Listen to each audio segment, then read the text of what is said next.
To run this 30-year-old game, first I make an ISO because my external CD-ROM drive randomly disconnects sometimes. Then I download Fisher-Price Pirate Ship from archive.org for its Windows 3.1 DOSBox setup, and reconfigure the config and batch files that it runs my game instead. After a brief installation, the game works. You do have to worry when the game says save often using a different name each time. The year is 2318. To summarize the story, time travel was just invented, but no one's allowed to use it. Your job is to detect any changes to the time stream and to restore events to the way they were previously. For some reason, the establishing shot here is a slideshow despite the fact that they use plenty of video throughout the game. Oh, whoa. This game is actually really cool. I mean, for being like pretty much the first Myst-like, it does a really good job encapsulating an atmosphere.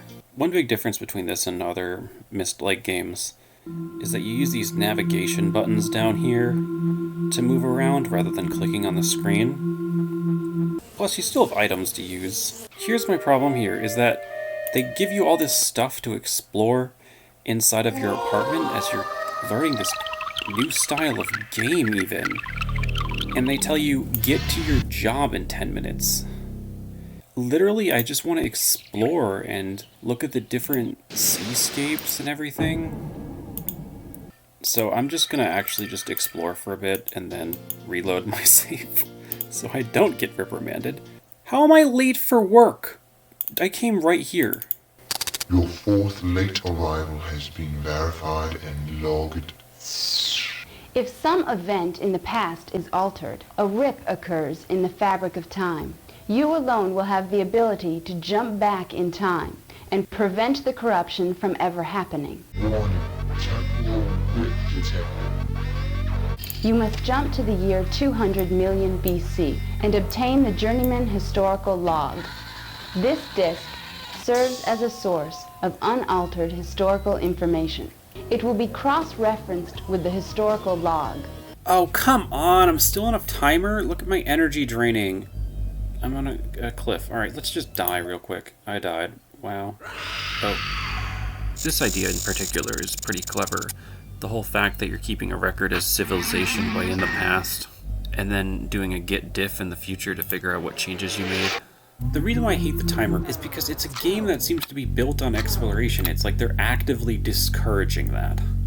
Put this disc in. Alright, and that's giving us all the places where there's rips occurred, and we have to go fix the rips. So let's go to Mars first, because that said that was our best chance at surviving. Despite the fact that you do have inventory items, it is pretty low on item usage, and it's much more about exploration. That's what makes it feel Myst-like. Our goal on Mars is to stop the station from being destroyed by this robot. The game keeps it a mystery, though, as to who sent it and for what motive.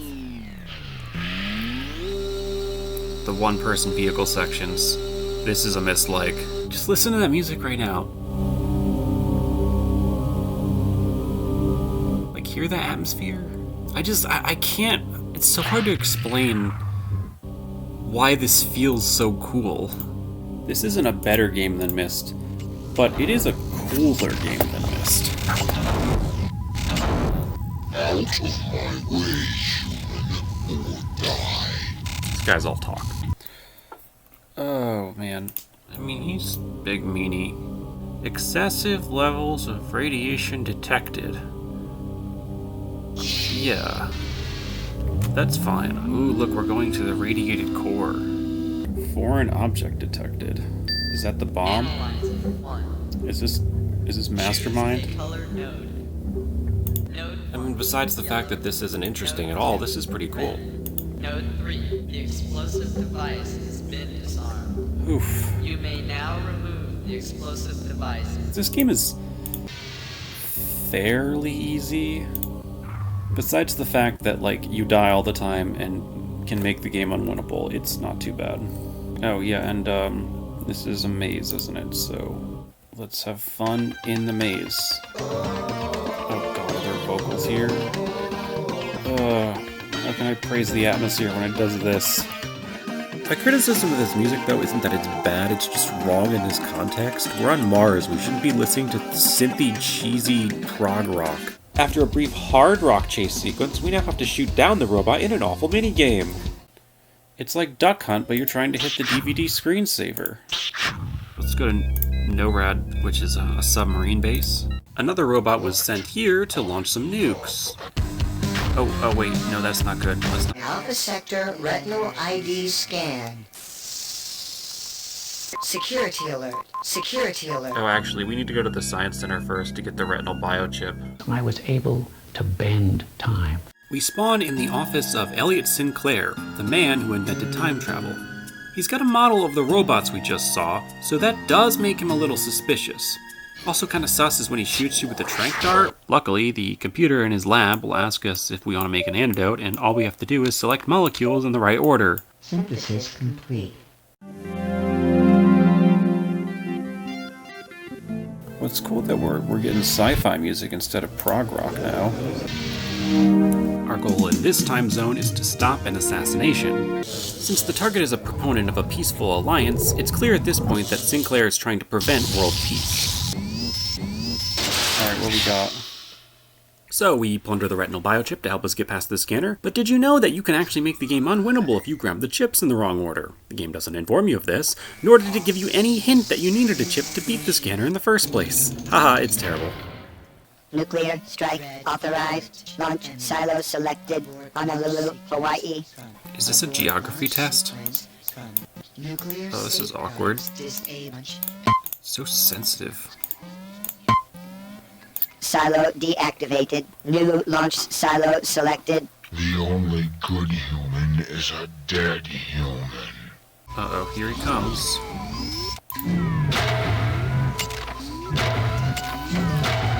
Neato. There he goes. Okay, I'm gonna save. I'm curious about if there's another way to deal with them, like by increasing the pressure. Oh yes, look at that. We get the robot's memory bank, and luckily Sinclair blabbed his whole plan and motives to his robot. We find that he believes that peace is impossible, and that his violent actions were actually in the good of humanity. Disrupt the world unity talks by launching a nuclear missile that should suffice to delay world unification. I can only pray that it will not also touch off a nuclear holocaust. That by making a peaceful union as a weaker force, you are just allowing yourself to be subjugated by the stronger. The Indians, the Africans, the Jews, the Swedes were all lulled into a sense of complacency before they were overpowered by their conquerors. You know, I was going to overanalyze this and go for the socio-political themes, but they're literally here. I love that we have a nuanced character here. I mean, not just someone who's evil, but who does evil out of fear. And the game even then goes further for how Sinclair became so extremist. Like, his time travel program Pegasus was shut down by the government, and then since it was hidden from the public, he never received recognition for his great achievements. If the bureaucrats who scrapped the Pegasus project had instead used it in the way it was meant to be used, they would have realized that aggressors always choose the most unsuspecting victim. He feels powerless compared to greater authority, and so now he fears other strong authorities and views them as conniving after he entrusted his own work to his own government. I wish it had not come to this, but until now it has been entirely out of my control.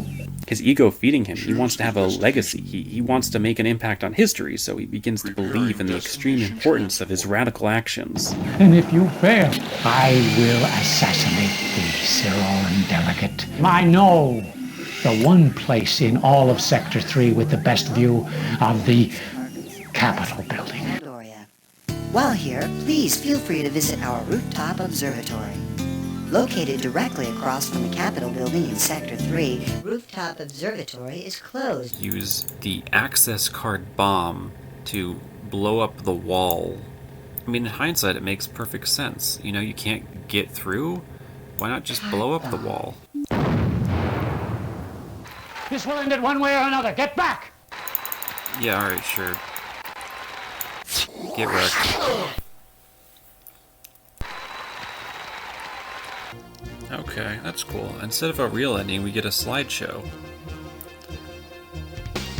I feel like there's an important story element that I haven't mentioned yet, though. The aliens alien, The aliens. aliens, aliens, The alien. aliens, What aliens, is Alien. that aliens, thing? aliens, Is that aliens, the alien aliens, spaceship? aliens. Well, whatever it was, it certainly wasn't something that they designed, modeled, textured, rendered, or animated, so it couldn't have been that important. The making of.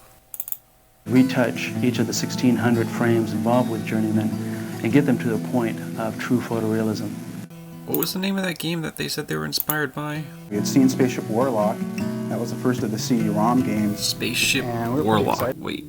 Wait a minute, what?